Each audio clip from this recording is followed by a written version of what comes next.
busy. I have had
Next slide now too. Okay.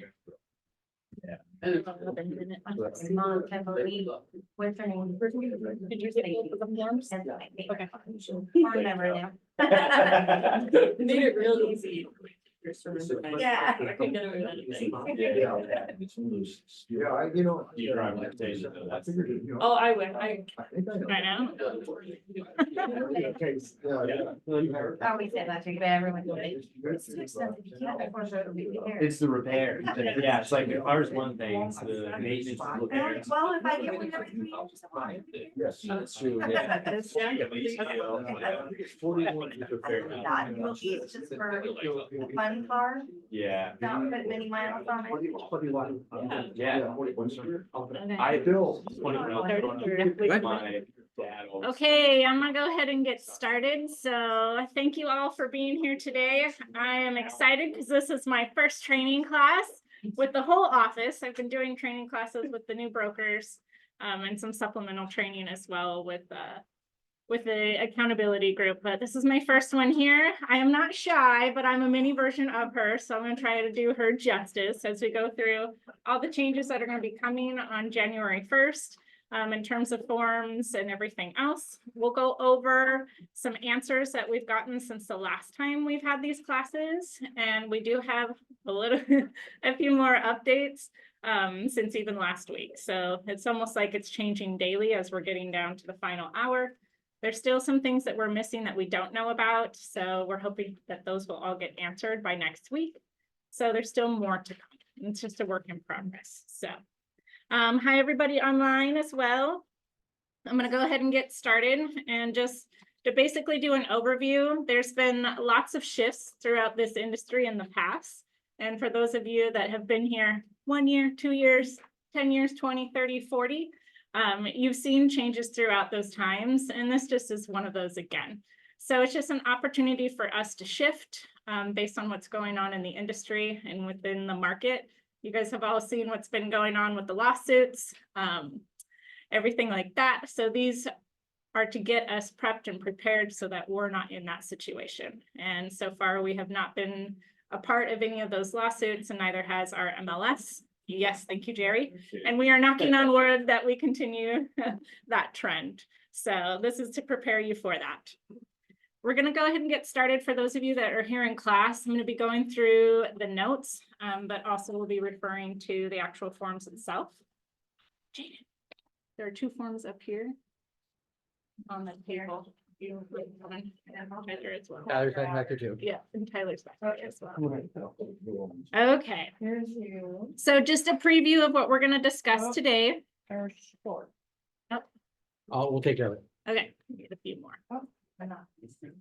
2 more? Okay, all right. Question.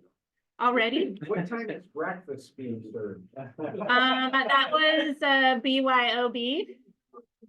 I know.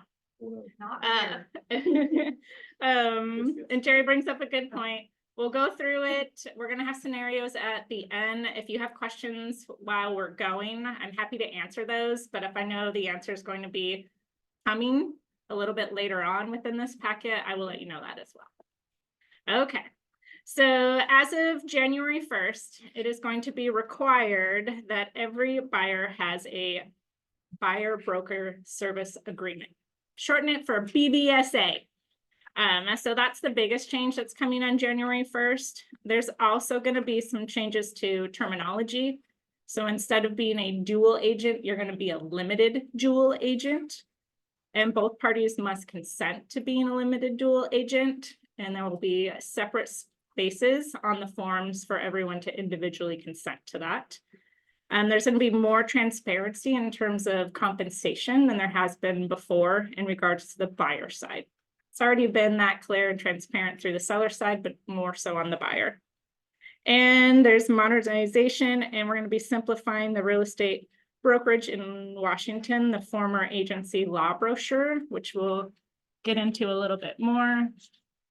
But this is what the new one will look like. So we'll go over that as well. What it means in terms of opportunities for you and us is now it's even more important to have a buyer consultation, just like you would with a seller.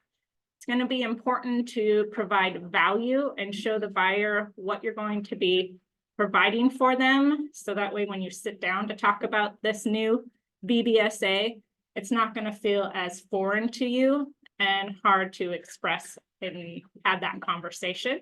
More free flowing, like what you do right now with a seller exclusive agency agreement with a 1A.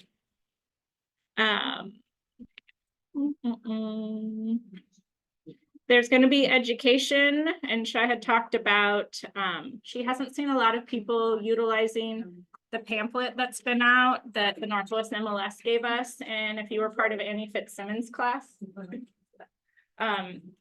this is a one-page flyer that you can use now to go over with your database the changes that are coming. So we've suggested to some people to do videos, social media, do a blanket email out. We can get in front of this.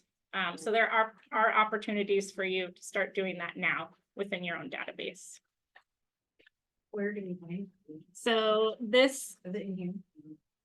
it's not in there. I have the form, but I believe it should be on the Northwest MLS. There was one of those like weekly emails that came out that had links, but we can search for it as well. Yes, Jay?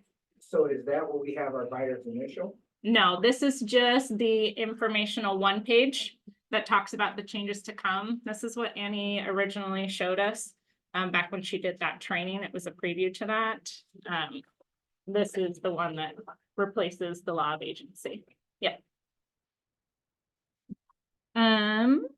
To ensure, to ensure you're not wasting your time with buyers that are not invested in having a relationship with you. So this will help those looky-loos, the ones that are on the fence, the ones that string you along for 3 years. Go see this house, go see that house. It creates that commitment on their part, which you've already given on your part, but it helps with that. We were talking about people jumping from one to the next and shopping you as agents, just like they shop rates. It's an opportunity to get more consistency within that relationship that you have with your buyers.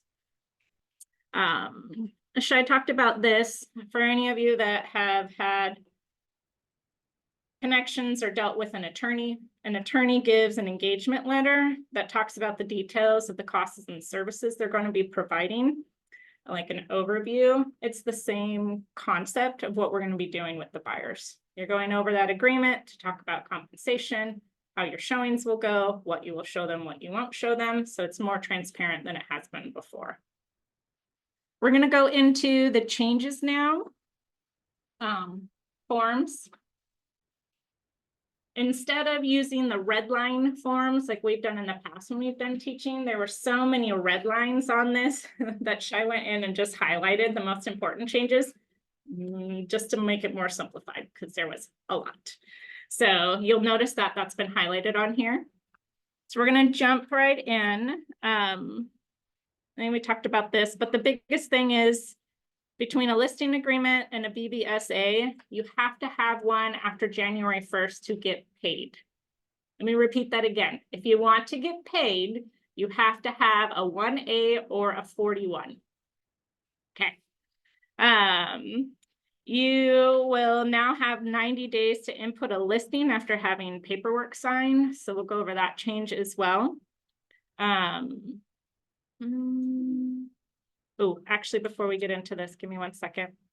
The biggest thing to highlight is the term having the 41 signed before or when reasonably practical. And that's a gray area. And what does that mean to you versus me could be a little bit different. So we're going to go over some of those scenarios as well. But as soon as a broker reasonably can, we want you to have that 41 signed. So taking into account the circumstances of the individual, if you're at an open house and a buyer walks in, are you going to have them sign a 41 when they walk into the door? Right off the door. Right in the door, right? But what if they're like, I don't like this house. After you're done, can you take me to go see another house down the street that I like? And then they're like, oh, I want to see another one. Do you have time for that? All within the same day. What does reasonably practical mean? gonna ask them, why, what if they already signed it and they're just going through the open house? Mhm. You get a couple of years around before you even start showing. Correct. So we'll get into some of those scenarios, but it's a good best practice that we're gonna be starting to ask those questions. Do you have an agent, just like we normally do? Have you signed a BBSA? Are you exclusive, non-exclusive? Some buyers will know, some won't. So we'll go over that as well. But it's important to kind of understand in your scenario, when is reasonably practical. We'll also go into having forms with you. We'll get to that a little bit later. So on the 41, and now we'll flip to here. So the term has changed. Before it used to be 120 days. Now it's 60. So you have that relationship with the buyer for 60 days. Now you can change that in two ways. You can cross it out on the form, have initials, or we have an amendment, which we'll talk about a little bit later, but that is another opportunity for you to change that. Now, if you're in contract, say you sign this on day 1, and then on day 40, you go mutual. This form does not expire while you're in a contract.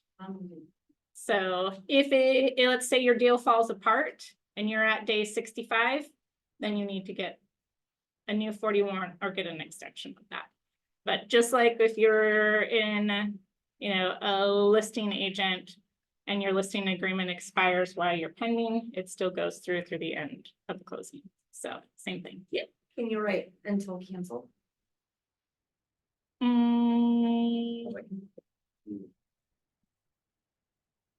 I'll write that one down. I got it. I think Oh, no. we'll ask, but that's what the amendments are there for, is to use the standard boilerplate. When you leave things open-ended, just like when you have a listing agreement signed and you're like, oh, I'm gonna sign this for a year. Like, then it gets into some gray area. So I'm pretty sure Aaron will say, put your 90, 120 days, and then if you need to extend it beyond that, then do an amendment to it. But we will ask that question. Okay. The next term is the pamphlet. So that is this piece, Jerry. And the buyer acknowledges receipt of the pamphlet entitled Real Estate Brokerage in Washington. So that is the new title for this, instead of law of agency. Real Estate Brokerage in Washington. So now when they're signing this, they are acknowledging that they've received it. It's your job to give it to them. We'll talk about flow. But this already embeds in the agreement that they're acknowledging it. Best practice is still to have your buyer's initial at the top. So we talked about that in one of the other classes. That's again, just helpful for auditing purposes. But that's, again, this is the new pamphlet.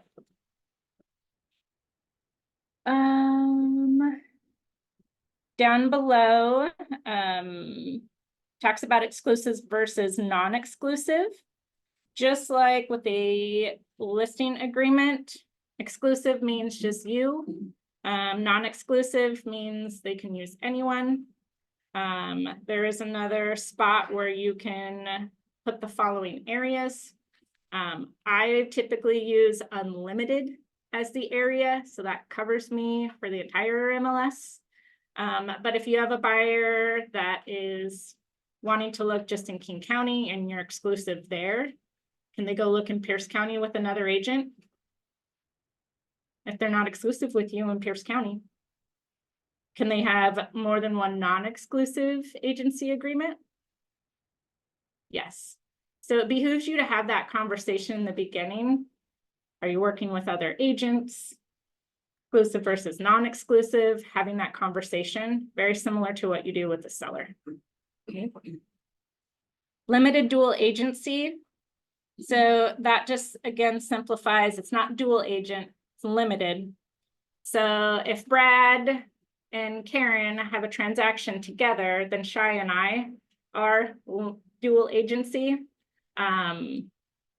If we don't have any teams in here, but I'll take the Van Pelts for instance. If Dawson and Luke we're representing a buyer and a seller, then when would be limited dual agent. So it's just the change of the terms. And I kind of just went over that. The firm limited dual agency, it just now breaks it out and it's a little bit more transparent. They don't get to acknowledge whether or not they agree to it. It's just spelling it out that if like you two had a transaction together, then the firm automatically becomes a limited dual agency. So it breaks that out. The next piece is going to go into compensation.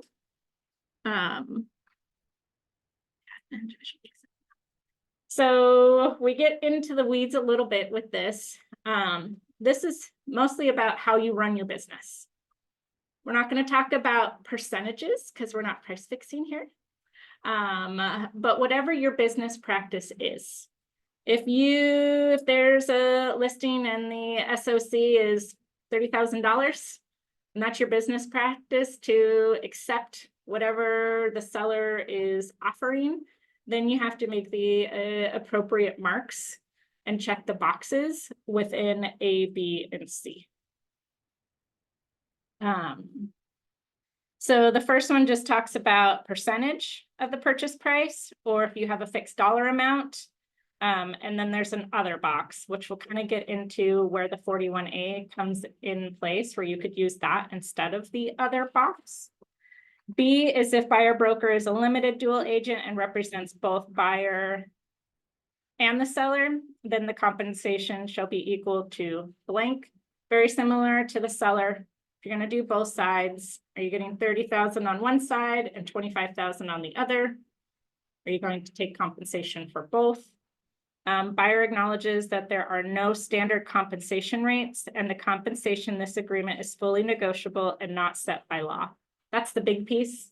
That's the transparency piece that all of this is trying to put in, so we avoid what's going on the East Coast. Yes. So if you're selling a for sale by an owner and you're going to have requests for them to pay, you still put 2% here, and that tells the buyer that they're obligated to pay if the seller doesn't? So there's two things with FSBO. You're representing the buyer, so you're going to have a 47, and then you're going to have a 41 for the buyer side, but you're also going to have a 41C because there's no listing agreement with that to discuss what compensation is going to look like. This is just on the buyer side, so it's what your business practice is. If you're saying $30,000 is my compensation, then you go out and you find the house and $30,000 is what the seller is offering, great.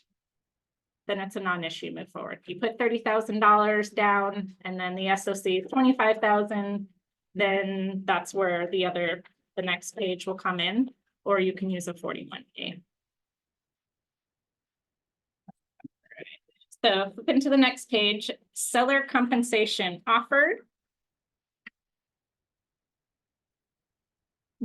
A seller may, but is not required to offer compensation to a firm for representation buyer in the purchase of seller's real property. Seller's offer is disclosed in the listing. Seller or shall be stated in the purchase and sale agreement and may be accepted by buyer on behalf of firm in the purchase and sale agreement. So number A says seller's offer is equal to compensation. We talked about that. 30,000, 30,000. You keep on moving forward. Now, if the seller's offer is greater than compensation, say your business practice is 25,000 and the seller's offering 30,000, where does that extra money go? Is it going back to the firm? Is it going to be a credit to the buyer, credit to the seller, or other? So you have to decide that and have that conversation ahead of time based on your business practice. And the option C, seller's offer is less than compensation. If the seller's offer is less, buyer shall accept the seller's offer, if any, and let's say it's your business practice is 30,000, seller's only offering 25,000. Then you have to decide based on your business practice in your conversation with the buyer, are they going to come to the table with that additional $5,000? Are you going to amend your contract and come down to $25,000? What's that going to look like? And that's going to be based on your individual how you run your business. Does that make sense? Yes, I see some blank eyes. Okay. It's more transparent. It's very similar to what the 4041 currently has, language, but that's basically what we're trying to do, is talk about what happens here or there, because the seller's not obligated to offer a compensation. And that's the big piece that we're trying to get away from in terms of verbiage. Number 7 is compensation terms. We're not going to get too into the details of this, but it goes down and talks about exclusive agency versus non-exclusive agency. So if you had a buyer that was non-exclusive and they had 4 of those and they were all non-exclusive, if you showed them the house, you wrote up the offer, you went mutual, you close, then you get paid for that. So it has to go from A to B, but it's procuring cause, but it has to close. So if you have an exclusive agency your buyer does, and then come to find out you have a second one, it's important to talk to the buyer for them to know what they have with that other agent, because they could be on the hook for that other agent to pay them. So we're going to go down to 8, showings, listings, and VA financing. John L. Scott's 41 explains this a little bit better in terms of the order in which you'll see it, but we'll just go over it as it is right now. So showing properties, buyer broker shall or shall not, shall if not checked, be obligated to show properties to buyer for which there is no seller offer and buyer has not agreed to pay compensation. So that's the big piece. If you don't check a box, it says shall not. So if you have a buyer and you're like, buyer, my standard fee is $30,000. You come across a Lennar home that at the time is offering a 0 SOC. Are you going to show your buyer homes that have a 0 SOC? And that's your business practice, so you have to decide what that looks like above. Okay. For listings, buyer broker shall bring listings to the attention of buyer regardless of the seller's offer and exceptions. So let's say your standard rate is $30,000 and the seller is offering $25,000. Are you still going to show those homes?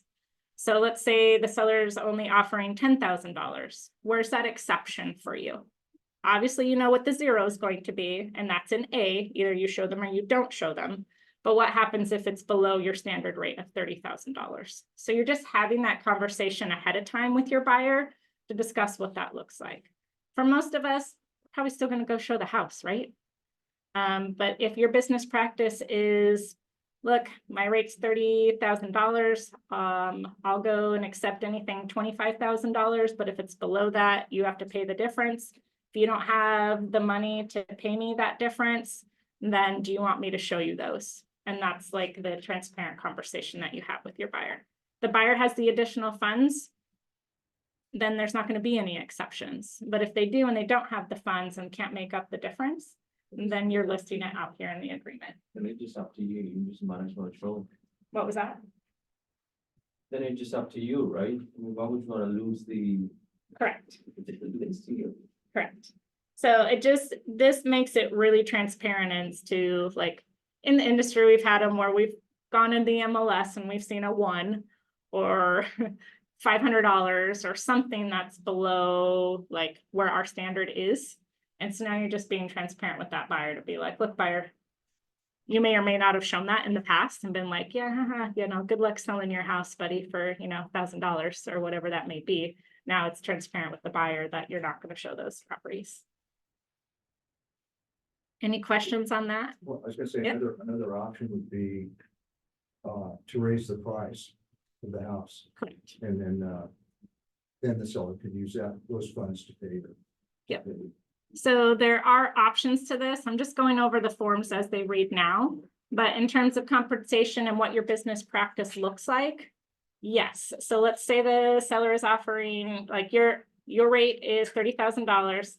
Seller's offering $25,000. you can go in and still negotiate. Your buyer agrees to that. Hey, buyer, there's $5,000 still that needs to be paid. And we go negotiate with the seller on that.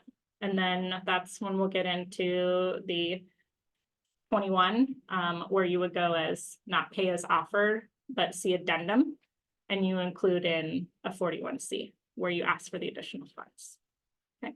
This is just more about being transparent of what your business practice is, and then you know what's going to happen in those next phases. Yep.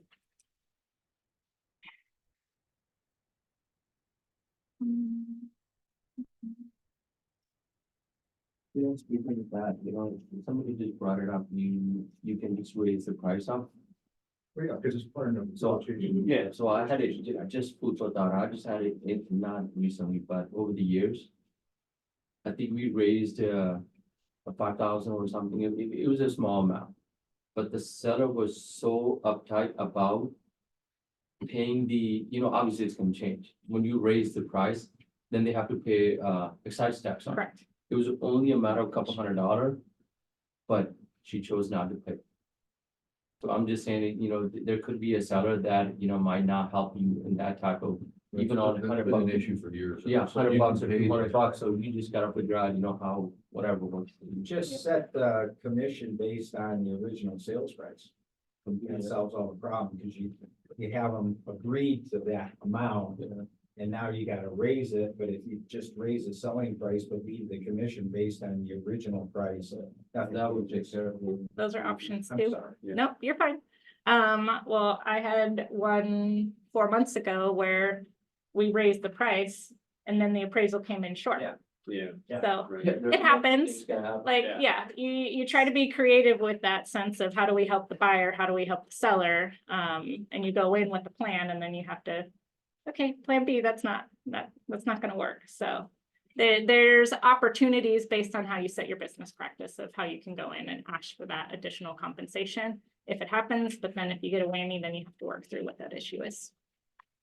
I do want to point out before I forget, Shai had talked about the term on here. We'll go into scenarios, but it is okay instead of extending it for an unlimited amount of time to shorten it. And you can have a 1-day BBSA.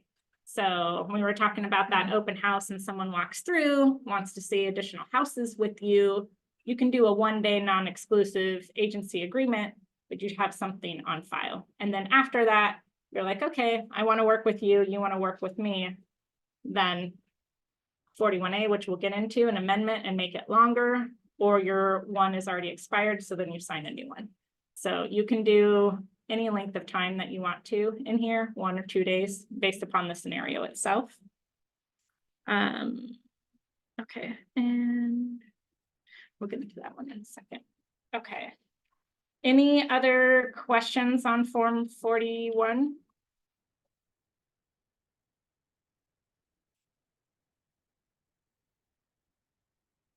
Nothing on that? Okay. All right. I'm going to jump into the 41A. This is the amendment to the BBSA. So this is where you can extend the term, which is what we talked about. The default is 60 days. So if you need to extend it longer than that, you can do so. Or you can just get another 41A after 60 days expires. Agency relationship. So let's say like that open house example where you do a 1 day with that person, decide you want to work with them, then you would come back and you can do an amendment. And you can amend not only the time, but then let's say you want to amend that you're going to be exclusive. So this form allows you to do that as well. So you can do either way. The next one is agency and co-buyer broker. The John L. Scott 41A that's going to come out. This is a spot where Brad goes on vacation, Brad's a solo agent. Who is going to show Brad's client this house that just popped up on the market? So the John L. Scott 41A will address not only teams, but it's going to address the solo agent of who's going to be appointed to provide buyer broker services to that client. Because now, as the law reads, anybody that's engaging in it needs to have a 41. So the John L. Scott 41A will also have a time limit on there. So let's say Brad's gonna be on vacation for a week. So this agency agreement is gonna expire in a week or 2 weeks, or it's just this one showing because I'm going to Seahawks game last night and I can't get there. So you can do a 1 day on that as well. This is the section that talks about limited dual agency, where they individually have to accept now. So let's say in the beginning, you don't think you're gonna come across another John L. Scott Renton Brokers listing. So Brad's with his client, you've been shopping. In the beginning, it didn't make sense to talk about limited dual agency, but then you found Karen's house. You're like, okay, I need to talk to you about what that looks like. Or you come across your own listing and your buyer's like, I know it's yours, but I really want the house and I want to make an offer. So this is their opportunity to go in and sign that, when in the beginning, they might not feel comfortable with it, and then you explaining what will happen. So this is where they individually will sign that. And also the co-broker as limited dual agent. Again, that covers if the person that's filling in for you from vacation, if they end up doing something along that lines, that piece covers that as well. So they do need to initial end date. Compensation is number 5. And that's when we talked about like your business standard and practice. Let's say you originally put on the 41 that you would, that your fee is $30,000.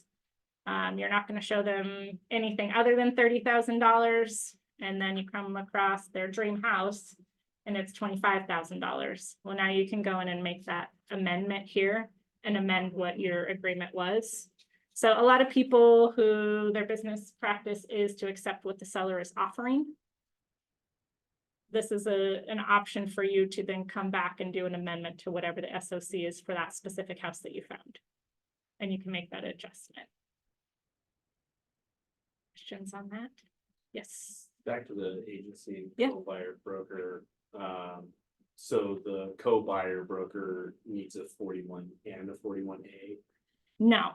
So the John L. Scott version that's going to come out is going to be a little bit more, it's going to break that piece down a little easier to articulate. Okay.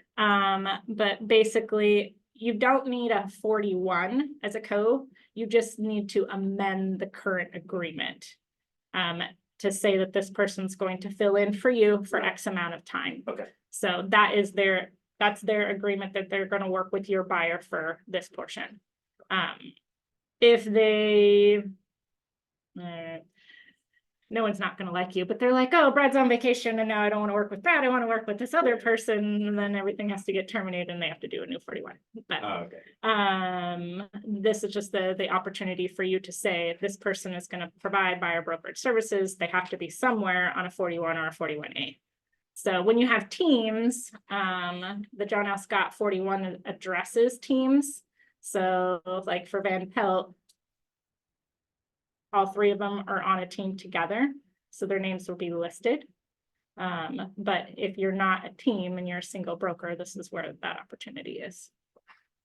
So that for showings, if they're just gonna go show a house, they have to be on there. Yes, so anything that's broker services. So showings, but let's say you In a can't, reasonably manner. well, you, Sorry.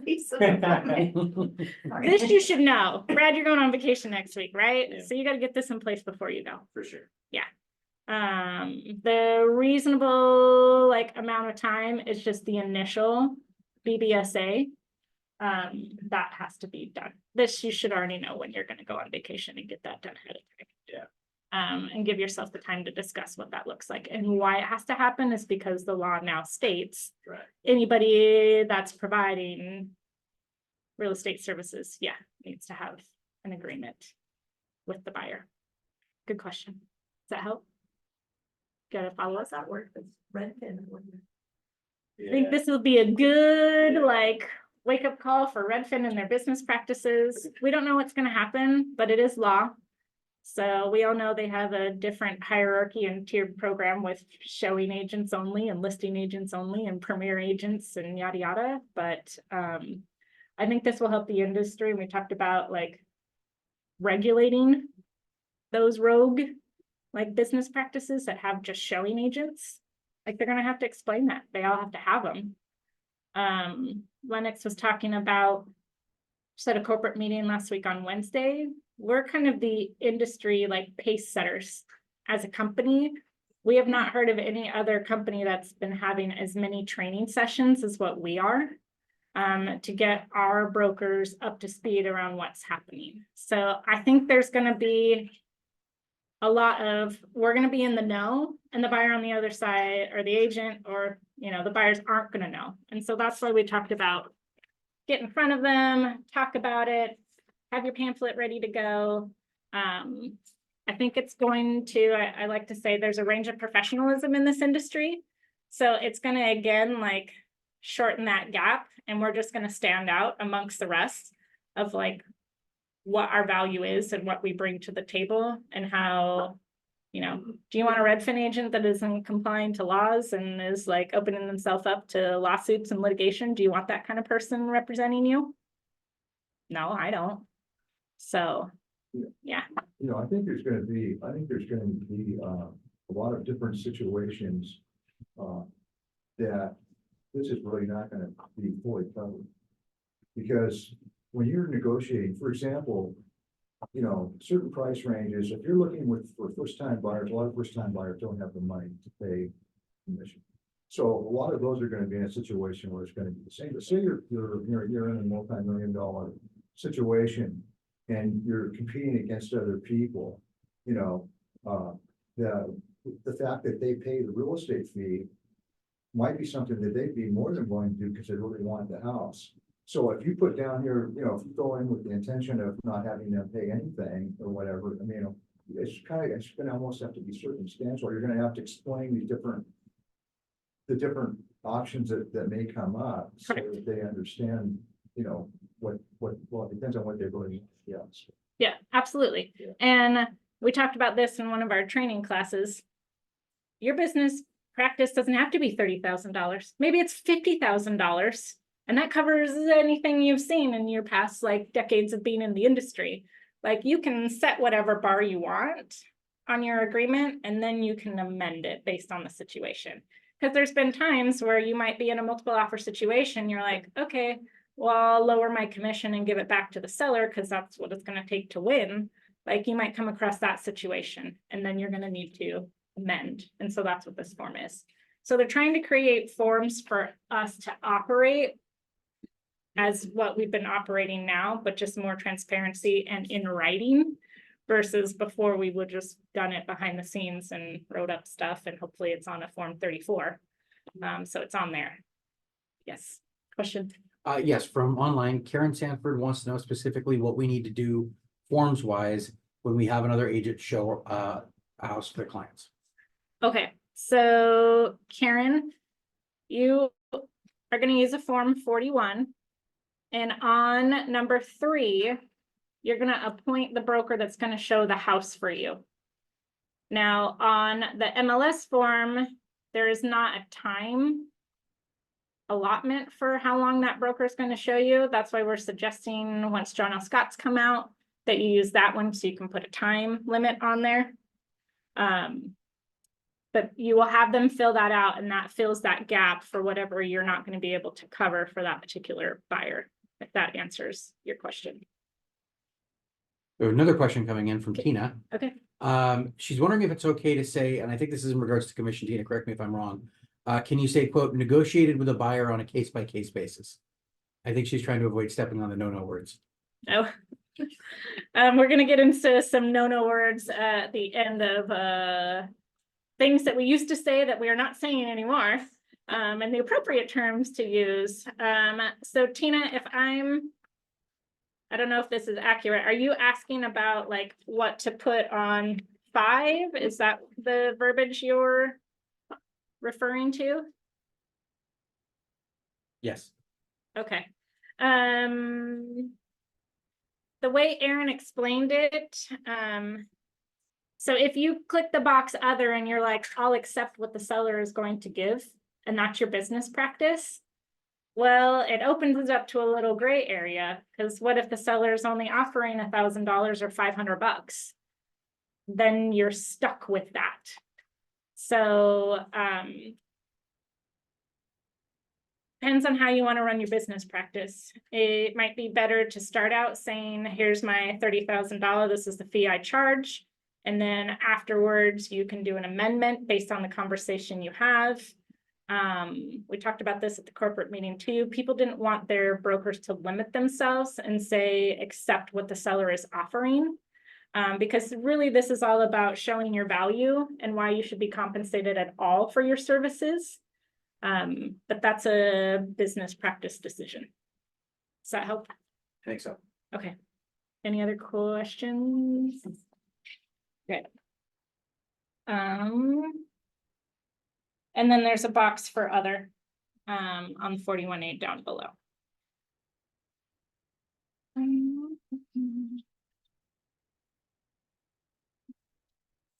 Okay, we're gonna flip to the Form 53, termination of buyer brokerage service agreement. So in the past, if your buyer wanted to separate their agency with you, it was a unilateral decision. You could decide to terminate, the buyer could. Now it has to be signed and be quote unquote, it's not unilateral anymore. So you have to have a form and you have to have a signature.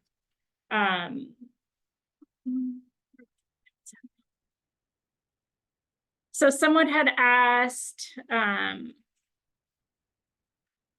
well, what happens if I send this to the buyer and the buyer doesn't sign it? That's okay, as long as you have documentation of the email that you sent to the buyer. Documentation.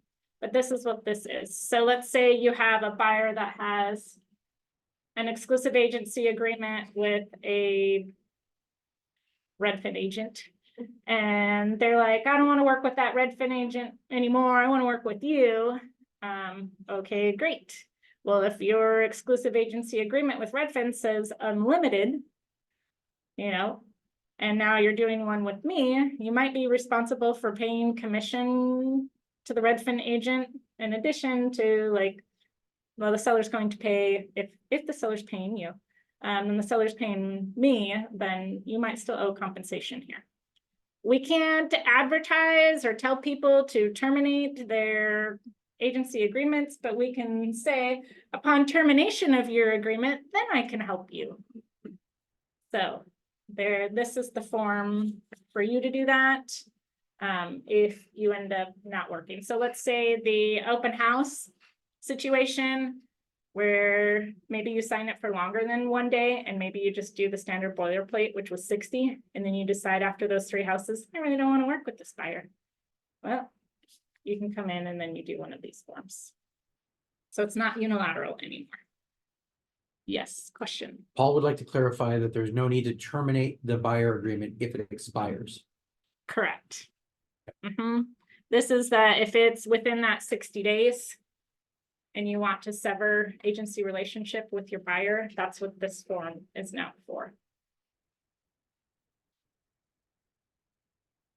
Okay, I'm gonna move on to the next one. Okay, 42C, compensation disclosure. If any additional compensation is offered outside of the pay as offered, it must be disclosed to all parties before mutual acceptance.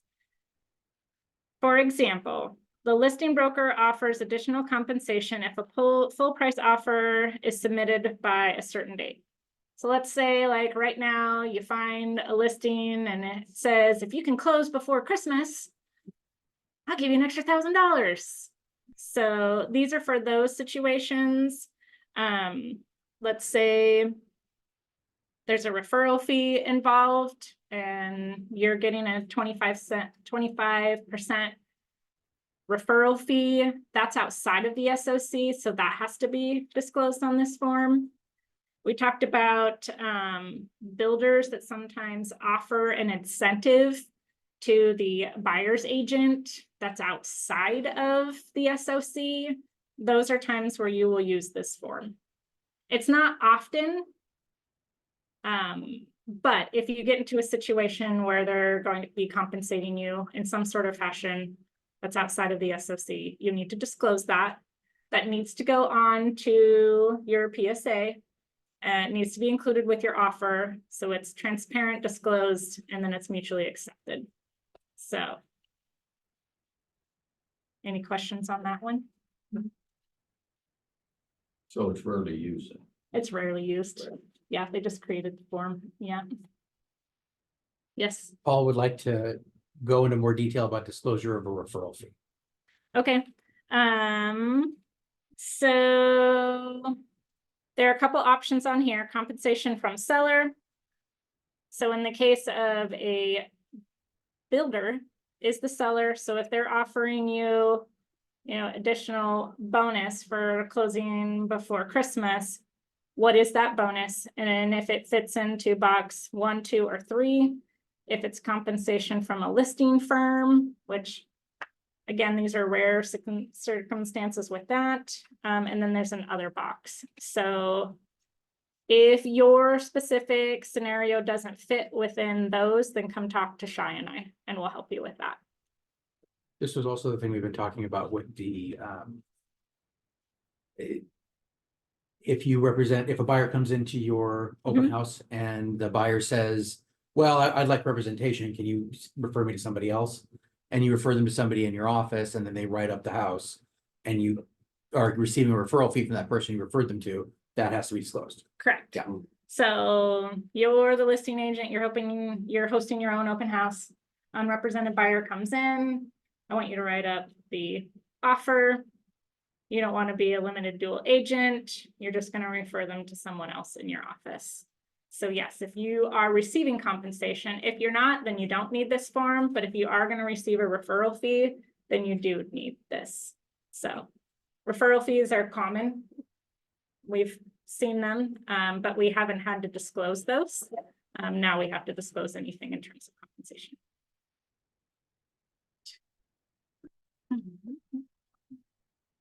Okay.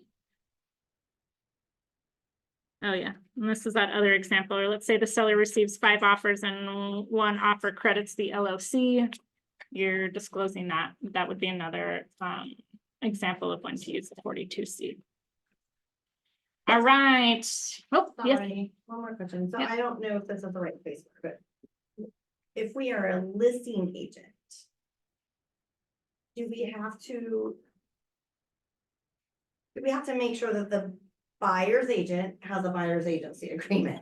Do we care about that even after so January 1st, we have an active listing for them to get compensated? Do we No, care? Annie said, because some firms were asking, well, should we ask for a copy of that? She said, you are not to police the other side. That So is what not our job. happens? So let's say we have a listing that closes January 3rd.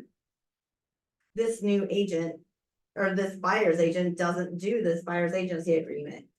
Who determines, who polices that, I guess? So right now, there's still some gray area.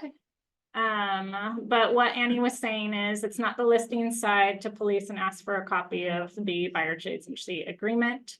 After the 1st, then there needs to be a buyer's BBSA in the file for the buyer's firm to get Firm to pay. paid. So from what we are hearing from escrow's like, I'm not going to ask for it. So right now we're just complying with the law because the DOL is going to come in, talk about it later, is going to audit. Technically escrow is not supposed to pay the firm if after the 1st you do not have a BBSA. So there's still what's going to happen. It's all going to come up through audits and what the DOL is going to do. And I think there's going to probably be some changes. But right now escrow is saying we're not going to ask for it, but that could change, right?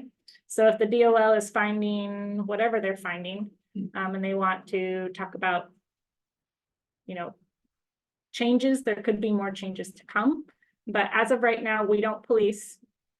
We're gonna be making sure that for every buyer you represent, that you have a 41 in your file. If not, you'll be getting a conversation. But we want to make sure that you get paid, right? Because I still see it now when I'm auditing contracts for people that we're not even checking the box that says pay as offered. Like, you technically shouldn't be getting paid right now if you don't check that box. You might put in 3% or $25,000, whatever that may be, but if you're not checking that box, that's even more crucial now going into it. So, does that help? Okay. Thanks. Well, Yep. so she's saying though, I will say though, in a situation where if the buyer's agent is trying to negotiate the compensation, Mhm. then you could be asking for a buyer brokerage agreement. Because they, in theory, they can, I mean, you can negotiate your compensation now with a buyer brokerage agreement, only if you have one with the SOC, but you have to have a buyer brokerage agreement to negotiate it. So in the past, when we started talking about a 41C, when that form's So I'm talking changed, about, hey, yeah, no, you're good. A listing agent or a seller could ask to see a copy of that Yeah. if you were asking for more than what they were. that's what So- the situation, I see that. It's now changed where that's not a requirement anymore for them to ask. Oh. But as we've sat through these classes, and Annie has said this too, there may be a time where they ask. So we don't want to get into the weeds of you not having a 41. You need to have a buyer brokerage services agreement in your file.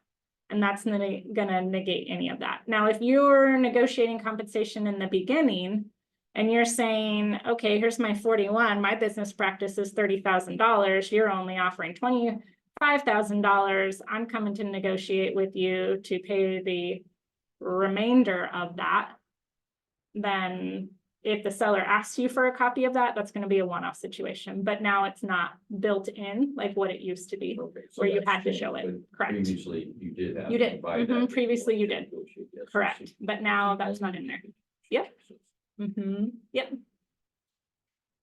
Thanks. okay. All right, we're gonna move on to the 1A. Any other questions? Nope, not on. Okay. I'm gonna skip down where it talks about limited dual agency, the highlighted section. Again, that just breaks that piece out where they have to initial.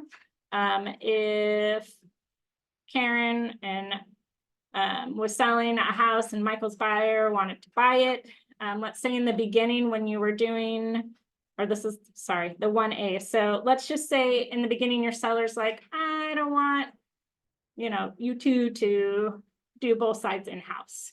So they don't have to sign it here. But let's just say then later down the road, you've been on the market for 90 days and Karen brings the buyer and you're like, this is the best offer. Seller's like, okay, I'm willing to accept that. Well, seller, remember you didn't agree to this in the beginning. We'll go into it, but there's going to be a Form 18, which then is an amendment where you can go back in if the seller changes their mind about limited dual agency. So if they agree to it in the beginning, great, have them sign it. Then you don't have to worry about doing an amendment if you end up selling to a broker that's within your own office. Okay. The big change under list date, it's not highlighted here because it came out after the fact, but no longer will it say the 30 days is the effective date. After you get the sign that the listing must go live on the MLS, that will be changed on the new version, come out the first, it's gonna be 90 days. Yay! Yes.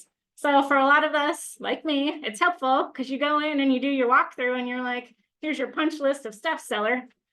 But you got to get it done in 30 days or we have to do an amendment. Now you have 90 days. So if you are needing more than 90 days, there are some still practices of how to change that, write in a letter to the MLS, yada, yada, yada. There are some other pieces. If you come across that, let us know, but we're excited that it changes to 90 days. Most sellers are going to be able to get their house on the market in that amount of time. Okay, John L. Scott is also going to be working on a consultation agreement. So let's say it's more than 90 days and you walk in and you're like, okay, seller, you're going to need to update your kitchen. And we can't get anything done within that 90 days. It's going to take longer than that. Well, technically you're providing brokerage services. So John L. Scott is coming up with a workaround to say in the beginning, you're a consultation, like you're being third party before you have this signed, because technically in the beginning, you're still offering services, but the house isn't going live yet. So they're working on a workaround for that piece. Just if you're providing that in the beginning and you're not going to go live in a 90-day period. Does that make sense? It is, no, okay, all right.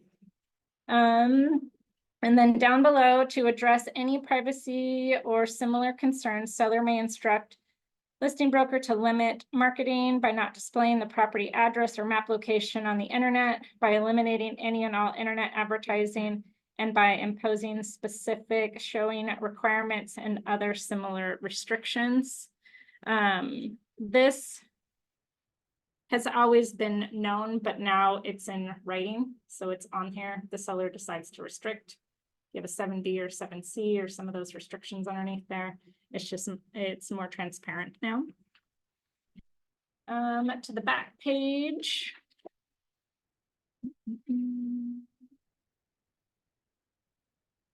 So Shai wanted to make sure that people understood where the total LOC needs to go.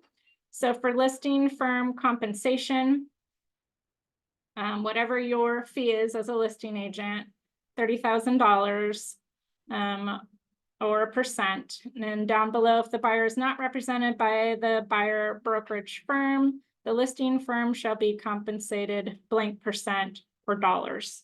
So let's say it's $30,000 for the listing side, another $30,000 on the buyer side. You need to write 60 on that field. What we've been seeing is, yeah, that they're only putting the $30,000. Well, then you're not going to get paid. Or they leave it blank. Or they leave it blank. So just a clarification on that piece. Again, this covers if you're going to be doing both sides, what that compensation looks like. Buyer brokerage, firm compensation.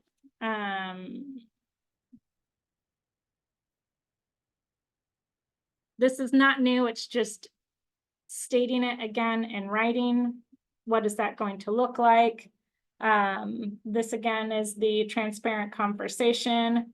We'll talk about words to not use. And we actually talked about this where, let's say a seller is like, well, I don't want to offer any SOC. Well, we're going to go over this a little bit later, but we had talked about what does that conversation look like? Bringing comparative comps to show what the area in the market's doing around them. What kind of incentives are other sellers doing to get buyers to make offers on their property? And then they're actually going to bring in the 41 with them, the BBSA, to say, look, there are some buyers that aren't going to have money to pay their agent. And on here, there's an opportunity for them to not even see your house, because there's a box now that says if you offer 0 SOC, they're going to exclude you from showing your house. So the compensation, and we'll go over again, words not to say anymore. It's going to be more fluid because we need to stop saying that they are required to offer an SOC or it's industry standard to offer an SOC. This is going to be a negotiation where if you're going to offer an SOC, what that discussion looks like. So, and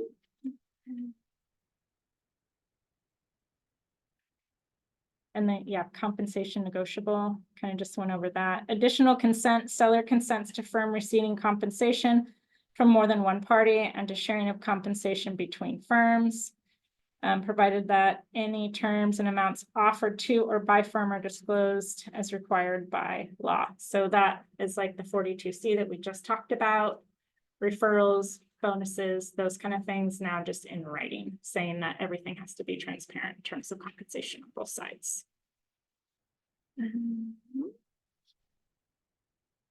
The top piece on number 9, it's just highlighted, subject to any restrictions imposed by seller. Again, that's nothing new. That's just now in writing. And then, question? Nope. Okay. And then number 15, damages in event of buyer's breach. So in the event seller retains earnest money as liquidated damages on a buyer's breach, any costs advanced or committed by firm on seller's behalf shall be paid therefore, and the balance shall be retained by seller, divided equally between seller and firm, retained by seller if not checked. So we talked about this one before. That's going to be a business decision. Most of the time, the earnest money is just going to go back to the seller. But let's say you put forth, you know, your photography drone, you did a whole bunch in terms of marketing and a lot of outgo costs in the beginning. And you feel like you need to get compensated for that. Most of the time, if the deal falls through, you're going to put it back on the market, right? The seller still wants to sell. But in the event that they don't, and you want to be compensated for that, that's, should I said, a business decision in your relationship with that seller. So for most part, for me, it's going to be retained by seller. That earnest money goes back to them. We put the house back on the market. We go find another buyer and I get paid. But you can choose your own business standards if you want to have it divided equally between the seller and the firm. Questions on that piece? Okay. And then this form, she just highlighted. Now there's more signatures. We have to put the license numbers, brokers' email addresses, everything's on here. That's just an update as well.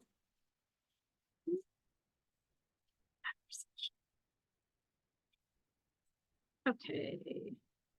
18.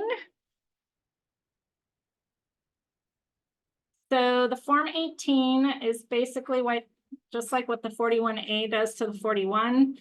The Form 18 is how to amend your 1A with your seller. So let's say you can't get the house on the market in 90 days. You need another 30 days. You can extend the term. If you need to amend the list price, you do a price reduction. The Form 18 covers that. Same thing we were talking about, Brad goes on vacation, you need to appoint someone else to help the seller. That section is there for that. And then it breaks down into limited dual agency. So in the beginning, when you have your Form 1A signed by the seller, if they don't agree to that, now you can amend that contract and have them agree to that specifically based on the situation. And yeah, then the co-listing broker has limited dual agency as well, so they can agree to you doing both sides if they didn't agree to it in the beginning. So Shai talked about this. I like to use a Form 18. There's also a Form 19 that you can still use that accomplishes the same things. This one is just updated. So if you originally used a Form 18, there's just some added fields to it. The 19 is still need to be used for like terminated, canceled, things like that. But this form is now available for you to use if you're going to amend, if you haven't used it before. Questions on that? Did you have samples of these forms? So right now they have not been released. So these are your samples for training purposes. We don't know when they're going to be released. Obviously have to be by the 1st. So who knows if it's going to be the night before at 11:59. But this is at least for you to see what's to come. Some lucky text guy is gonna spend New Year's Eve waiting there. Hit Wait to return on see the this. keys to post the forms. Correct.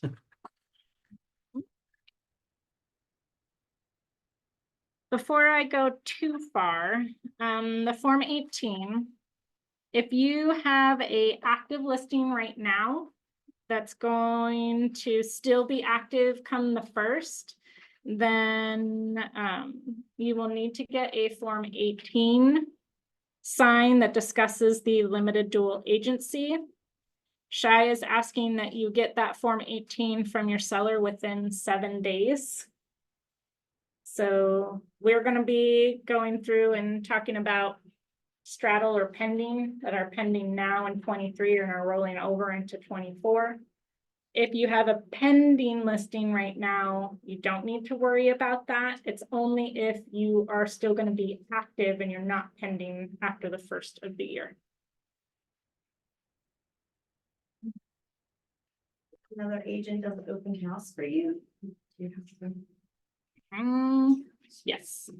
So for those of you who didn't hear that, so Karen asked, what if somebody does an open house for me? Do I have to get them to sign it? Yes, you need to get that form. So if you're the listing agent at that point and you're gonna have someone else hold an open house, then you need a Form 18.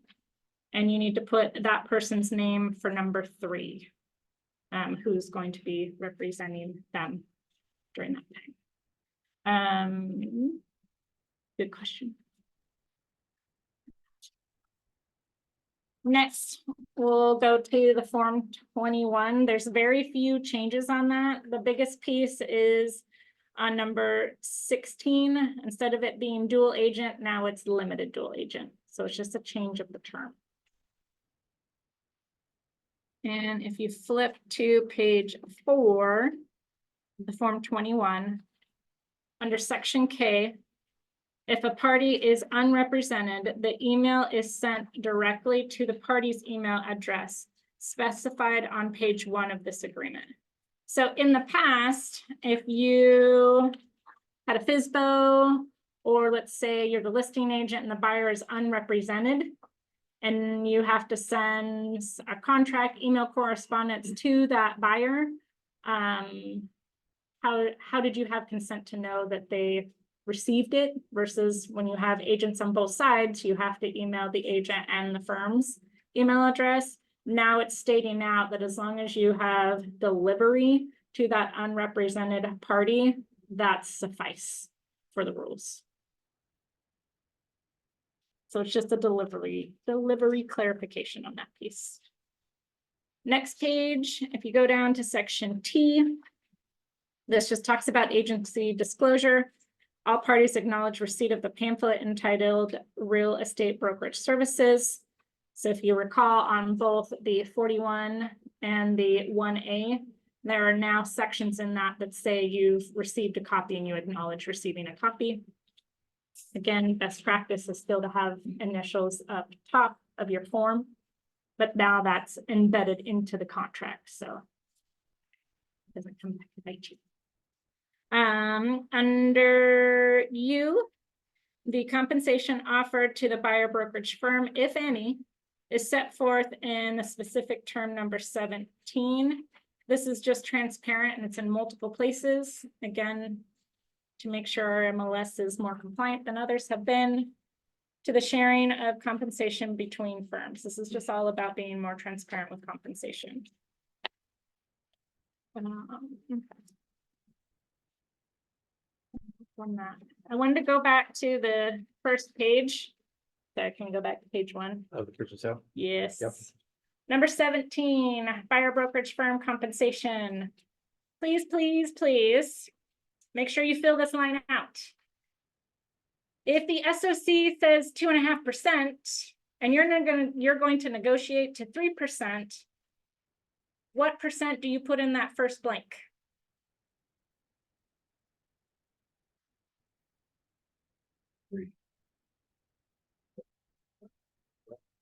Okay, line number 17 on Form 21, first page. So buyer brokerage firm compensation. So if the SOC stated in the MLS says 2.5%, but you want to negotiate to 3%, this line, you need to fill out what the SOC says. So if the SOC says 2.5%, that's what needs to be in that box. Percent or dollar amount. And then if you're going to negotiate, then you're going to check the box other C addendum, and you're going to attach your 41C onto that. And that's where you're negotiating your compensation. Now, if you're going to accept the 2.5%, then you're going to check the pay as offered. What I've been seeing is brokers are not checking either of those boxes. They're just putting what the SOC is, And that technically means you're not supposed to get paid. So please, if anything, you double check, triple check, quadruple check on your offer, make sure you check that box. Any questions on that piece? Paul is asking if we sell something without compensation, what's our E&O deductible? I don't know the answer to that question.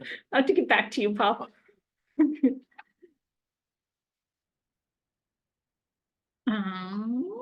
Okay. All right, we're gonna go into current mutually accepted contracts. If you represent the buyer, in order to get paid, you need a new BBSA. Current active buyers, yeah, must have a new 41.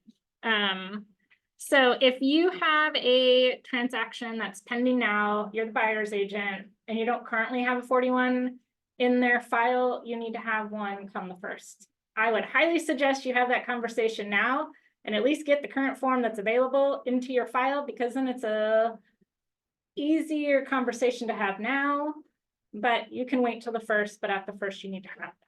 So to help you have that conversation, you are welcome to get out this form and talk about the new laws that are changing. If it's not part of your current business practice, to have a buyer services agreement with every buyer that you have. We're going to talk about best practices.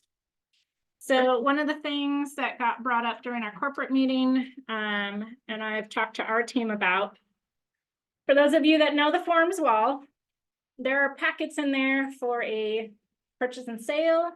There's also a packet in there for a listing presentation packet.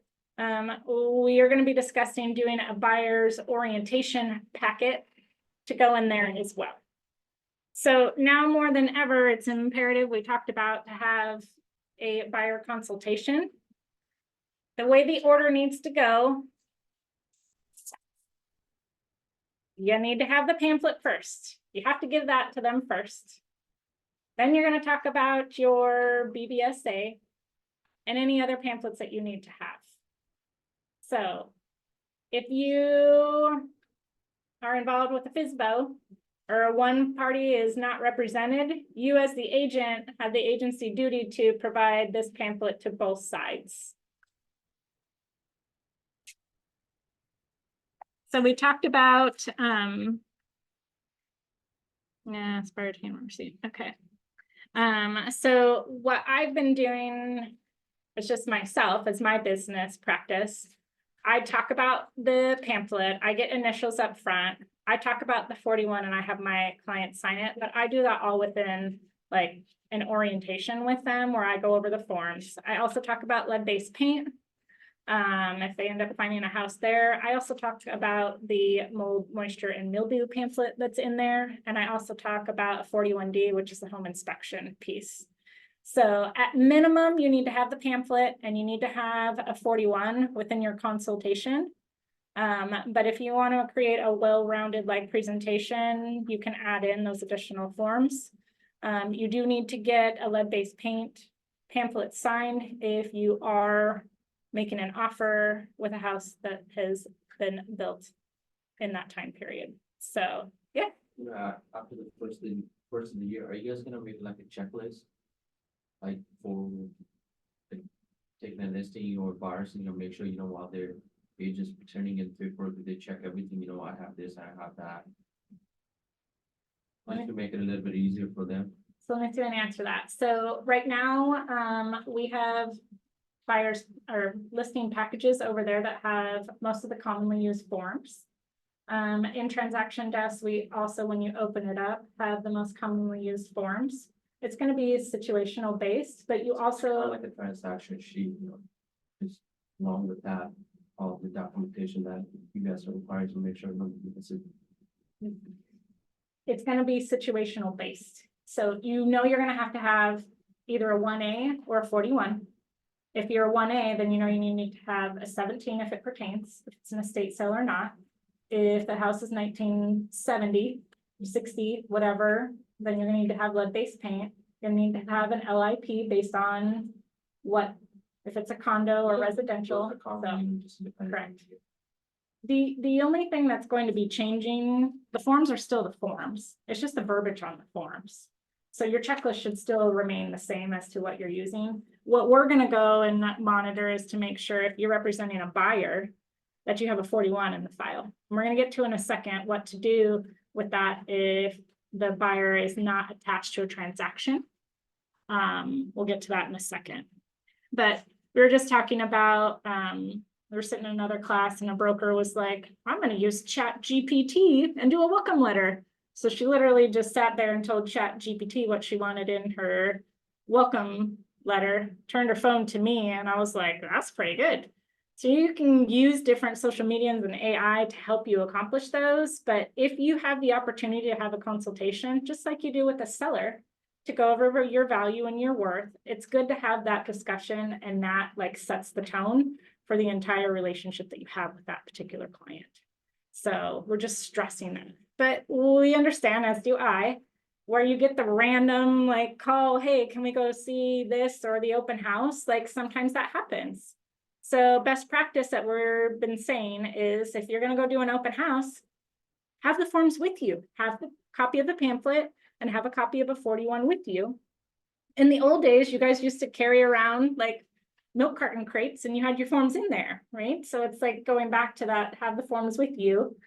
So just in case you get that buyer, right? You would sign agreements on the hood of your car, right? So like, it's the same thing. Have the forms with you just in case you have that one-off scenario. Bring forms with you. I talked about that. Carry that. Their penmanship this year. Right, exactly.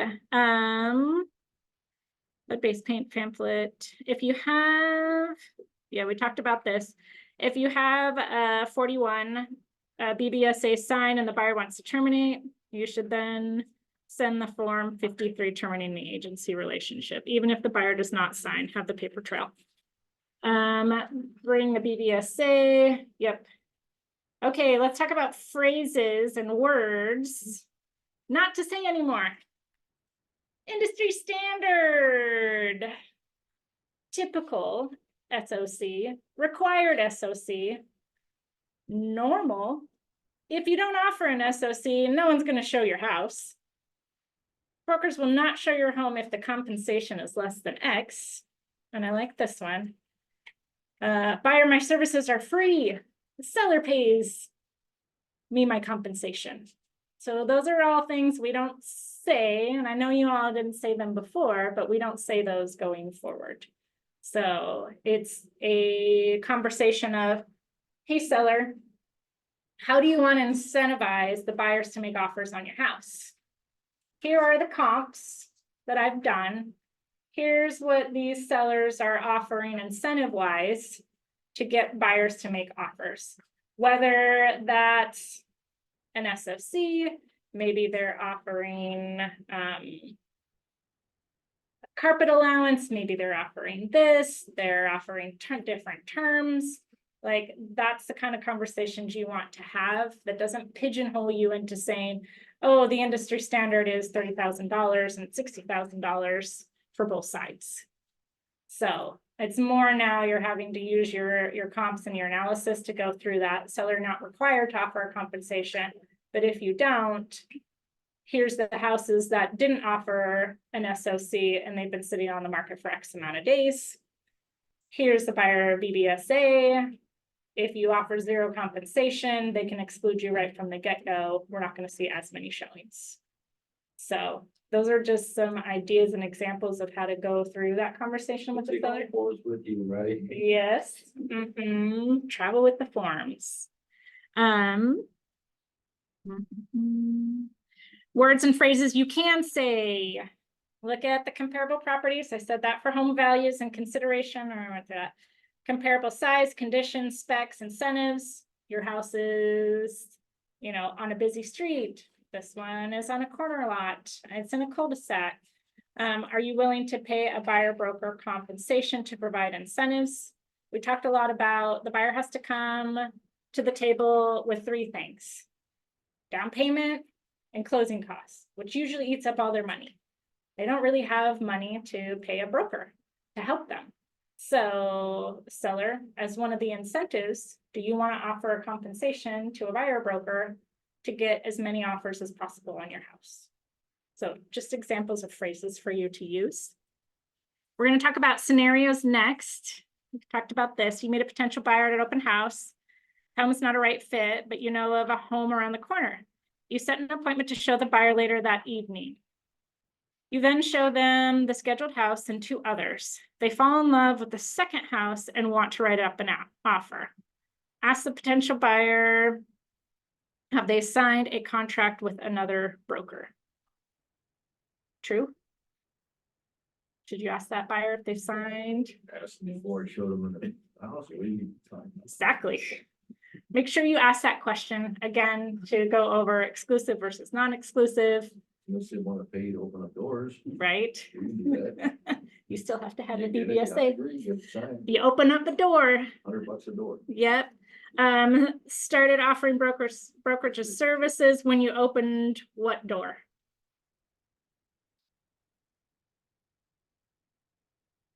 So they came into your open house and then you decided to show them more after that. When should you have your BBSA signed? Well, before you write a contract, at least.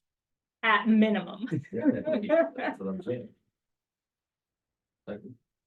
Ideally before the first house, but realistically, are you? Correct. I mean, you gotta, let's be realistic about it. These forms is all fine and dandy, people who sit around and write them, but then there's a real world scenario Application. and it's not always exactly how they think it's gonna be in the real world. Correct. That's the difference. So before reasonably, like when it's practical, right? So they came into your open house, you didn't know them, but you set an appointment to show a house later on. So you should definitely get it when you're showing the second house, by the third house, like you need to have that there. Now, let's say they fell in love with house number 2 and you went back and wrote that offer that night. Then yeah, you're gonna have the 41 signed on the same day as you're doing an offer. And we're gonna talk about that. The DOL is gonna look for trends. If you have that happen, that's how it happens. But what we don't want to see is that your practice is that you're getting the BBSA signed right before your offer is what we do now sometimes. So business practice now, you don't have to have one, but if you do, sometimes we get it signed when we're writing up a contract, because then that helps like you explain what that means. Hey, I need to have this signed by you. I'm going to represent you. Here's the contract. We're going to write an offer. It just can't be the same practice each time that you're doing that again. So if you meet client number 1, you have them sign before you show house number 2, then you got a different client where you do the consultation a week before you go show, then it's showing that you're doing it within a reasonable amount of time. So we just want to make sure the trend isn't that you're doing it right before they sign their offer every single time. Yes. Another question from Paul. What if we have the conversation with the seller about incentives and the seller states they don't want to offer a selling broker compensation? Then they don't want to offer an SOC. They don't want to offer an SOC. If you've done your piece and you've showed the comps and you've gone here and there, then you can, I was just going to say, what's their motivation to sell? 2, you can decide whether or not you want to take that listing. Or 3, you have that conversation of, okay, we'll try it your way for a couple of weeks, but if we don't get any active, are you going to be open to offering an incentive and an SOC? And if they still say no, you don't have to take that listing. So they have the right to say no. You get a lead from your website. Buyers requesting info on a particular house. You set up a showing and meet them at the house. The house is not a good fit. You continue to follow up, but your gut says they're window shopping. The same thing happens a month later. They reach out, you show a house, not a good fit. 2 weeks later, a third house pops up. You show it, and then they want to write an offer. When should you have your BBSA signed? What's the best practice? The best practice would be to have them come into your office, have your consultation before you take them around, show them all these houses. That would be the smart thing to do. Absolutely. Yeah. Mhm. And make sure that if they're well underwritten and they have all the competitive advantages that you want. Correct. That's what you should do. Pre-qualifying your buyer. Mhm. Actually, having their own underwritten is a real competitive advantage. That would be better. Yep, absolutely. Mhm. Best practice after the first house. However, if you remind yourself, the BBSA's default is 60 days. So if you did sign a 41 with them and it's 2 months down the road and they come back to you, like you had said, like you're gonna need to do another one if it's expired. But if it's within that time period and it's 59 days, you can do an amendment in a 41A and extend that again. Last scenario is a family member asks you about a house that is currently on the market. So you're sitting around the Christmas table, but they feel it's overpriced. Next week, the price is reduced and your family member wants to see the house and they plan on writing an offer. What do you need to do and when? There's some of you have family members that talk about something and they call you up after the fact, right? Supposed to be different than a regular buyer. Nope. You show them the house, sign the form and write up the offer, but. So you still need to have, Or then show- Well, yeah, but. yes, Well, we just discussed that, however it plays out. The point is, doesn't matter if they're family, they still sign the form and show them. If you want to get compensated. Yeah. that's why it's not a problem. yeah, That's exactly, the end result here is people gotta sign a form. correct. That's it. Yes, show them the pamphlet, sign the form, Regardless of the scenario. correct. We're gonna go into some friendly reminders and we're gonna talk about Sky Slope next, unless you guys have any questions around any of this. Nope, okay. Friendly reminder, all contracts must be turned into the firm within 2 days of your client signing. Needs to be uploaded into Sky Slope. So what do we do when we have an active buyer? We have a 41 signed, but they're not in a transaction. Where does that contract go? Within 48 hours, right? But we have a workaround. So John Scott is working with Sky Slope to create individual broker files for those to be uploaded into. It's not available yet, but it's coming. The Band-Aid before then is we are asking everyone to send your BBSAs, your Form 41, to the renton@johnlscott.com email address. Going to send it to staff. Now, for those of you that remember where that is, that's the firm's designated email address. When you go to write a contract and you need to submit it and proof of delivery, it's the same email address. And we are asking you to label the subject what it is. Susie Q, Form 41. Buyer service, service agreement. If you want to call it a buyer agency agreement, we'll know what that is. We just want to be able to separate it from the offers that are coming in that are being sent to you guys that we need to forward to you and the stuff that we need to go file in Sky Slope separately. Because we're gonna have to manually do this for a little while until John L. Scott finishes their Sky Slope changes to be able to allow you guys to do this. But they have to just be sent in within 2 business days of your client signing. See, okay. The other thing to note, so you're sending your 41 in. This is with your buyer, quote unquote, just being actively looking. Once they get under contract and they are mutual and you open up that transaction inside Sky Slope, you need to re-upload that 41 into your transaction file. So please don't forget that piece. We're gonna, yes, into your checklist. Thank you.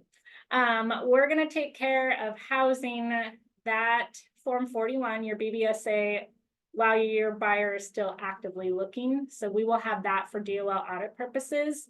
But once you get mutual, you open that transaction, please remember, it's going to be a required field. So you can start your best practice of getting those now, but come the first, it's going to be required. It needs to be in there. And we're going to be auditing that as well. We're going to send out an email about what to do for transactions after the first, just friendly reminders for those of you. you've got active listings, the Form 18 for active buyers that you don't currently have a 40, well, that need the new 41. If you have the current one, you'll need to get the new one.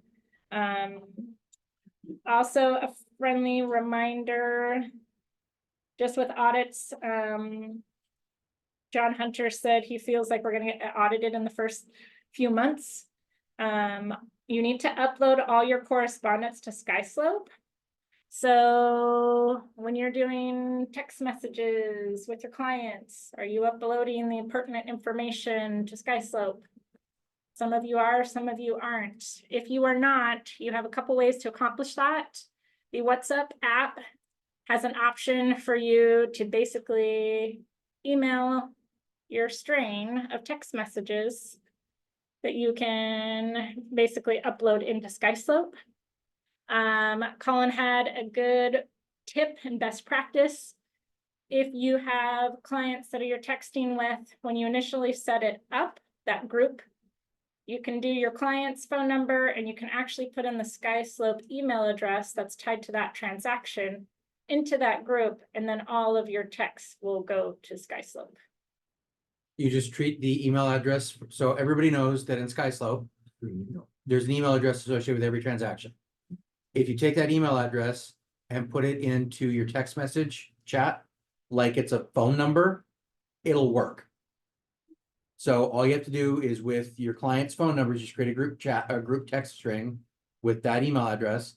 And then every single text message, as long as your clients are sending within that group text string, will go automatically to SkySlope and you don't have to think about it.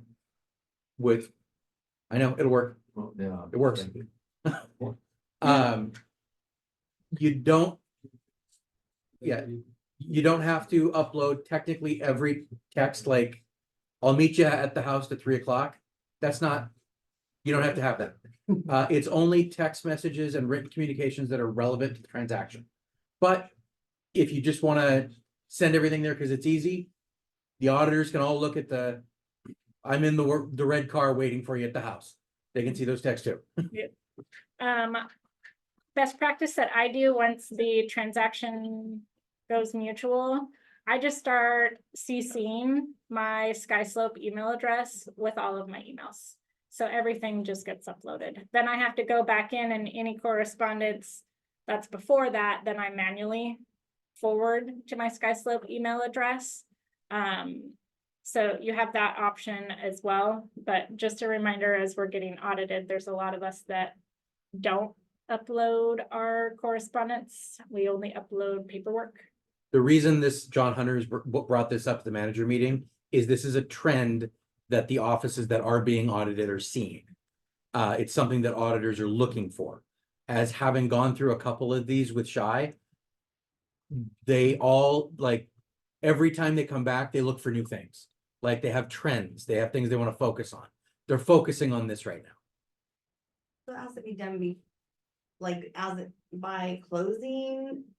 It actually doesn't matter. There's no ticking clock on these. It's not like a contract. It just has to be there so that when the auditor comes in and they walk in the door and ruin my and Shy's day, they basically just say, okay, I need to see these transactions. We have to be able to open up the SkySlope file for them and say, there it is. It would likely be closed transactions that they would look at, right? Not active, Actually, both. both. I mean, it's closed transactions. But last time they came in, they actually looked at some pending files. So, yeah. There is a system called Ametry or Folio that will group in Outlook and group a folder, like anything with that address would just go into a folder, and then you can then print out or download a PDF of all the emails and upload it. If you can get me that, I'd love to look. I'm I'll not familiar send with it that. to you. Yeah, let me know. I got one for you. What if you have a buyer's broker's agreement It's signed paid for. and you submit it within your 2 days? Now, do you have to upload all those text messages before you even sign the contract between your buyer and you? Only if it's what we've heard from the DOL is only if it's relevant to a transaction. So if you aren't at a transactional point yet, that's not relevant. Okay, but you signed buyer brokerage agreement, that's a transaction. I don't think so. Well, I'm just saying it's a contract though. It's So contract. you have to, well, I know, I'm just trying to we're hearing from the understand, DOL because this stuff is transaction, So convoluted. transaction is what we're hearing. Right, all right. So, yeah. That's okay. perfect. Transaction Son Ken, based. you heard it. Yeah. And just a friendly reminder, don't BCC your Sky Slope, Thank you. like in the email, CC it, otherwise it won't go through. Okay, so. Yeah. you Sorry, heard Jimmy. of this? Yeah. CC. There is going to be more training to come.